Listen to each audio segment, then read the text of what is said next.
obviously it was not a pleasant experience. It was not a pleasant experience. And I would say to other activists that, why not try it for a couple of weeks, I think. Because I know that in Hong Kong there is, a very big taboo about prison. And there's also a sort of a psychological barrier for a lot of activists that they don't want to cross that line. Mahatma Gandhi said, one of his slogans was, fill the jails. Fill the prisons. And that's what they did in India.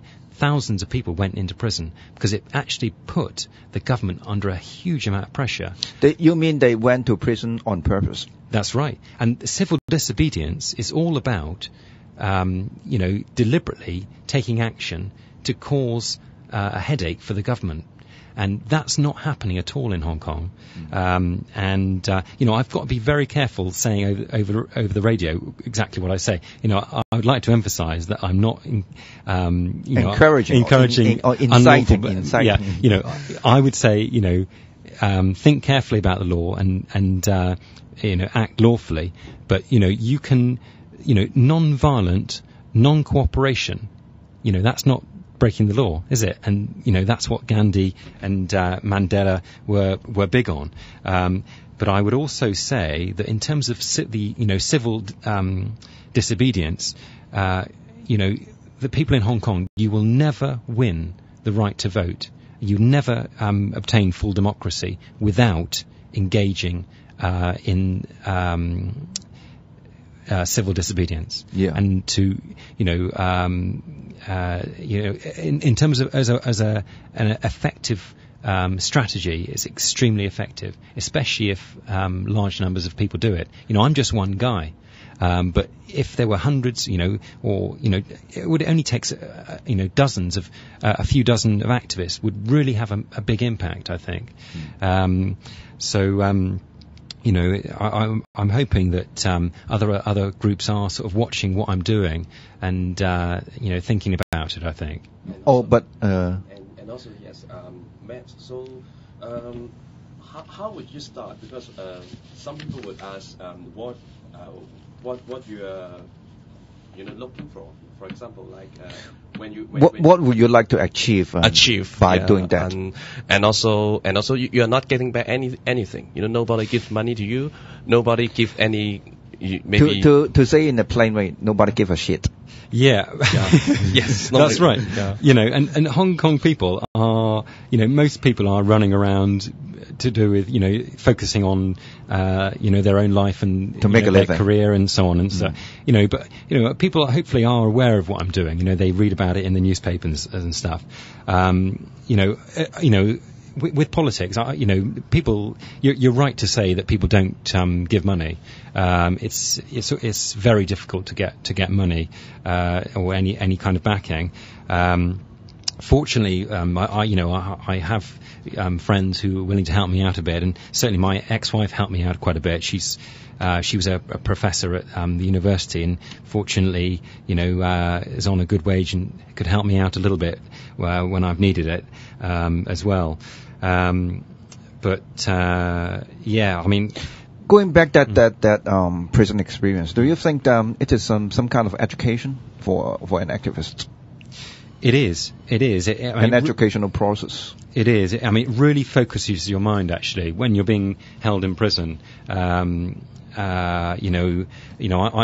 use the opportunity to read a lot of books and so on. It really gets your brain going, really, and thinking about what you did. What was it good? Was it bad? Because obviously, you're meant to be in prison if you've done a bad thing. I felt that what I did wasn't a bad thing, and in some ways, I would say Hong Kong and China needs activists to do what I'm doing, and to get the rest of the population thinking about it, really. But certainly in terms of the idea of prison, unfortunately, it is a big taboo. I'd like to ask you, perhaps why is that amongst Chinese people? Obviously Hong Kong is a small place and people are kind of conscious and afraid of what other people will think of them, aren't they? And there's a kind of an idea. No, actually, I think most of the people in the whole world would not like to go into prison, except for some very special reason. I mean, that's not the taboo of the Chinese people, I think. In case you let's say in Japan or Korea or somewhere else, and people will have the same idea. So, but you are right in pointing out that it is an educational experience for the activists.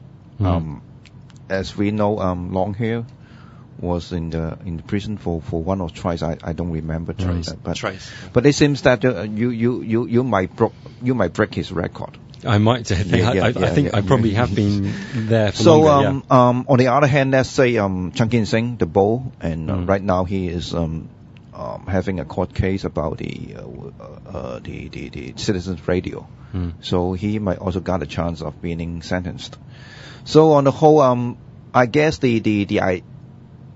what you said about taboo is being changed. I mean, they are changing their views about this taboo. Yeah, because I mean, to be honest, I'm very happy and comfortable to talk about it actually, because I think it needs someone to break that taboo actually, and to say, other people in other countries that went to prison. Nelson Mandela, he spent over 25 years in prison. He's an interesting character because in terms of living people, he is probably the most respected person on the planet. Because of that's right. He went to prison. So, Hong Kong activists shouldn't be afraid that if people, if they go to prison, they're somehow seen as have done a bad thing. And quite the reverse, I would say to activists, if the government throw you in prison for a completely peaceful demonstration, believe me, it's the government who are the bad guys. And in politics, and Gandhi was extremely clever because he made the government look bad, and he would say, "Please throw me in prison. Give me a long sentence." But believe me, that the government look very bad right now, even without putting people into prison. It already has a very bad image among the people of Hong Kong. So going back to that problem of breaking taboo, what was the daily schedule in the prison? The daily schedule, well, it was every day was exactly the same, and normally I'm not a kind of guy who wakes up very, very early, but I had no choice. So the lights would go on, and the music there's a music system would go on at 6 o'clock. And I was a cleaner actually. They actually I think deliberately separated me and put me in the hospital.